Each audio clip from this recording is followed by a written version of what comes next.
Welcome to prime nine insider. నేను రాజు. ఈరోజు ఆంధ్రప్రదేశ్లో క్రెడిట్ షోర్ గురించి ఎక్కువగా మాట్లాడుతూ ఉన్నారు. వైసీపీ హయాంలో మేము తీసుకొచ్చినటువంటి కంపెనీలను టీడీపీ తాము తీసుకొచ్చామని చెప్పేసి చెబుతోందనేసి, కాకపోతే టీడీపీ మేం చేసిన దాన్ని వాళ్ళదిగా చెప్పుకునే ప్రయత్నం వైఎస్ఆర్ కాంగ్రెస్ పార్టీ చేస్తుందని చెప్పేసి తీవ్రమైనటువంటి చర్చ ఈరోజు ఆంధ్రప్రదేశ్లో నడుస్తుంది. సరే, ఇవన్నీ కూడా పక్కన పెడితే అసలు నాకు క్రెడిటే వద్దు అని చెప్పేటటువంటి ఒక నాయకుడు ఆంధ్రప్రదేశ్లో ఉన్నాడు. ఆయన ఎవరు అంటే పవన్ కళ్యాణ్. సో పవన్ కళ్యాణ్ తొలిసారిగా ఆయన అసెంబ్లీలో అడుగుపెట్టారు. ఆ తర్వాత ఉప ముఖ్యమంత్రిగా ఉన్నటువంటి పరిస్థితి. ఈ నేపథ్యంలోనే ఇటీవల ఆయన చేసినటువంటి కొన్ని వ్యాఖ్యలు ఈ క్రెడిట్ చోరీ చేశారు అని ఎవరైతే మాట్లాడుతున్నటువంటి వ్యక్తులు ఉన్నారో వాళ్ళకు ఒక రకంగా చెంపపెట్టు అనుకోవచ్చు, లేకపోతే వాళ్ళకి ఏ విధమైనటువంటి అంశమో తెలియదు. కానీ నిజంగా ఆయన చేసినటువంటి వ్యాఖ్యలు ఏవైతున్నాయో ఇవి చాలా ఇన్స్పిరేషనల్గా ఉన్నాయి. ఎందుకంటే చేసిన పనిని చాలామంది గొప్పలు చెప్పుకుంటూ ఉంటారు.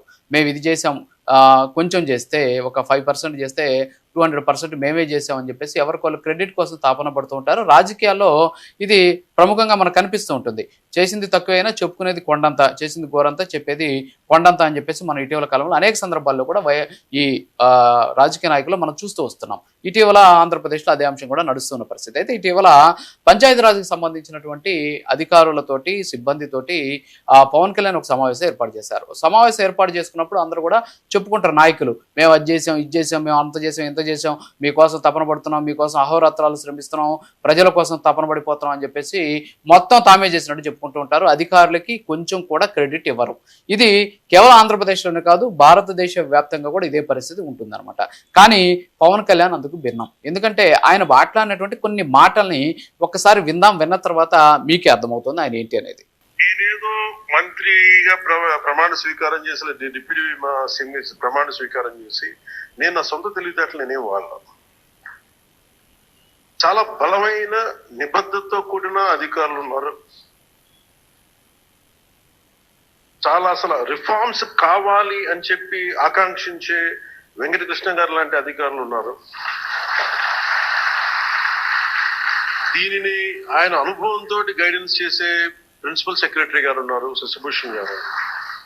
దీనిని ప్రాక్టికల్ గా కేరళ నుంచి వచ్చి అక్కడ మన పంచాయతీరాజ్ వ్యవస్థ ఎంత బలంగా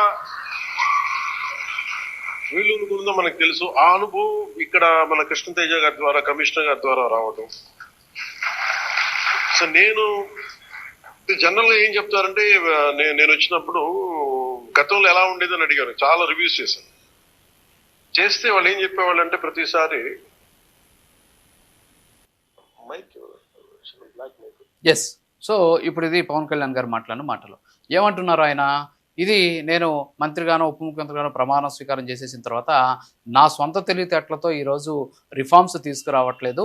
దీనికి నా వెనక ఒక సమర్థవంతమైనటువంటి వ్యవస్థ ఉంది, సమర్థవంతమైనటువంటి అధికారులు ఉన్నారు. సో నిజంగా చాలా ముచ్చటేస్తుంది ఆ మాటలు వింటుంటే. ఎవరైనా సరే క్రెడిట్ని వేరే వాళ్ళకి ఇస్తారా?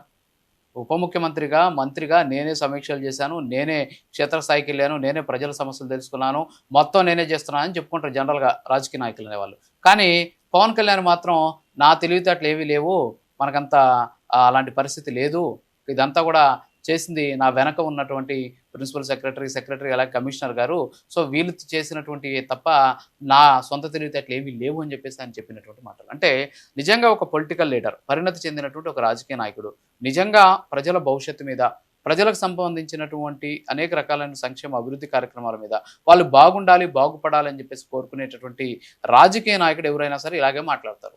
అంతేగాని అది మేం చేసాం, ఇది మీరు చేశారు, అది మేం తెచ్చాం, ఇది మీరు తెచ్చారు అనేటటువంటి పరిస్థితి ఉండదు. వీళ్ళు కేవలము అక్కడ పవన్ కళ్యాణ్ గారు చెప్పినట్టు బొమ్మలు మాత్రమే. వాళ్ళు వస్తారు, కూర్చుంటారు, మాట్లాడతారు, వెళ్తారు. వెనకంతా కూడా వ్యవస్థ నడిపించేటటువంటి ఎగ్జిక్యూషన్ పవర్స్ ఉన్నటువంటి అధికారులే చేస్తూ ఉంటారు. సో వీళ్ళ కష్టం కొంత ఉంటే వాళ్ళ కష్టం చాలా ఎక్కువగా ఉంటుంది. కానీ ఎవరు కూడా అధికారులకు సంబంధించినటువంటి కష్టాన్ని ఎక్కువ చేసి తాము చేసినటువంటి పనిని తక్కువ చేసి చెప్పుకునేటటువంటి రాజకీయ నాయకులు ఈరోజు రాష్ట్రంలోనే కాదు దేశంలో కూడా లేనటువంటి పరిస్థితి. సో పవన్ కళ్యాణ్ గారు నిన్న మాట్లాడినటువంటి మాటలు నిజంగా చాలా స్ఫూర్తిదాయకమైనటువంటి మాటలు. అంతేకాకుండా ఆయన చాలా అంశాలు చెప్పడం జరిగింది. అర్థమైంది. చాలా సమీక్షలు చేశాను, అక్కడికి వెళ్ళి అందరితో కూడా కలిసే ప్రయత్నం చేశాను, అందరితో కూడా మాట్లాడే ప్రయత్నం చేశాను. కానీ ఇవన్నీ కూడా నా సొంత తెలివితేటలు కాదు. దీనికి ఎంతో అనుభవం ఉన్నటువంటి అధికారులు ఇచ్చినటువంటి సూచనల సలహాలతోటి ఈరోజు గ్రామీణాభివృద్ధి శాఖను ముందుకు తీసుకెళ్తున్నాం. అంటే ఆయన చెప్పిన దాన్ని బట్టి చూస్తుంటే డివిజనల్ డెవలప్మెంట్ ఆఫీసర్ డీడీఓలను ఇటీవల ఆయన ఒక వ్యవస్థను తీసుకొచ్చారు కదా, డివిజనల్ స్థాయిలో పంచాయతీరాజు కూడా ఒక అధికారి ఉండాలని చెప్పేసి. సో అది కూడా ఆయన తెలివితేటలు కాదు, ఇవన్నీ కూడా ఆయన తీసుకున్నటువంటి నిర్ణయం కాదు. ఇక్కడ వెనకున్నటువంటి అధికారులు ఇచ్చినటువంటి సూచనతోనే ఈ చర్యలు తీసుకుని నిజంగా ఎంత హ్యాట్సాప్ చెప్పాలి పవన్ కళ్యాణ్కి.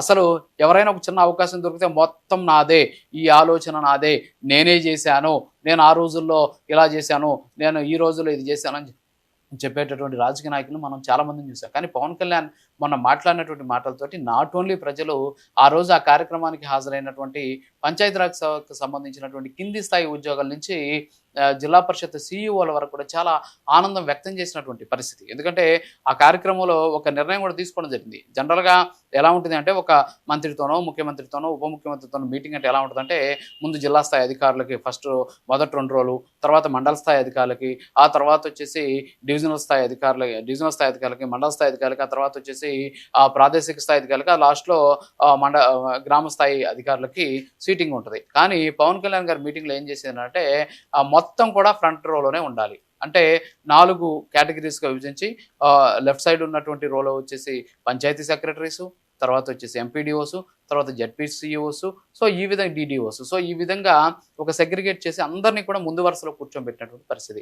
సో పవన్ కళ్యాణ్ అనేటటువంటి ఒక వ్యక్తి, సరే ఆయన మీద ఎవరు ఎన్ని మాట్లాడినా ఎవరు ఎన్ని విమర్శలు చేసినా అది వాళ్ళ వ్యక్తిగతమైనటువంటి అంశం. కానీ ఇలాంటి సందర్భాల్లో చూసినప్పుడే పవన్ కళ్యాణ్ వ్యక్తిత్వం ఏంటి, పవన్ కళ్యాణ్ ప్రజల కోసం పడేటటువంటి తపనేంటి, పవన్ కళ్యాణ్ తనకు తాను గొప్పలు చెప్పుకోకుండా క్రెడిట్ని తాను చేసుకునేటువంటి ప్రయత్నం అవకాశం ఉన్నప్పటికీ కూడా ఎవరైతే దీని వెనక కష్టపడ్డారో వాళ్ళ గురించి చెప్పేటటువంటి అంశం కావచ్చు, ఇవన్నీ కూడా చూస్తుంటే నిజంగా ఇలాంటి రాజకీయ నాయకుడు కదా కావాలి అని అనిపిస్తూ ఉంటుంది. సో ఇందాక మనం విన్నటువంటి ఆయన మాటలను బట్టి చూస్తుంటే ఆయన ఎక్కడ కూడా క్రెడిట్ తీసుకోలేదు. ఈరోజు ఆంధ్రప్రదేశ్లో క్రెడిట్ చోరీ జరుగుతుంది అని చెప్పేసి తీవ్ర స్థాయిలో చర్చ జరుగుతున్నప్పుడు దానికి భిన్నంగా పవన్ కళ్యాణ్ స్పందించడం అనేది నిజంగా హ్యాట్సాప్ అని చెప్పుకోవచ్చు. ఇది వాళ్ళ ఇన్సైడర్, మరో ఇన్సైడర్ మళ్ళీ కలుద్దాం. నమస్కారం.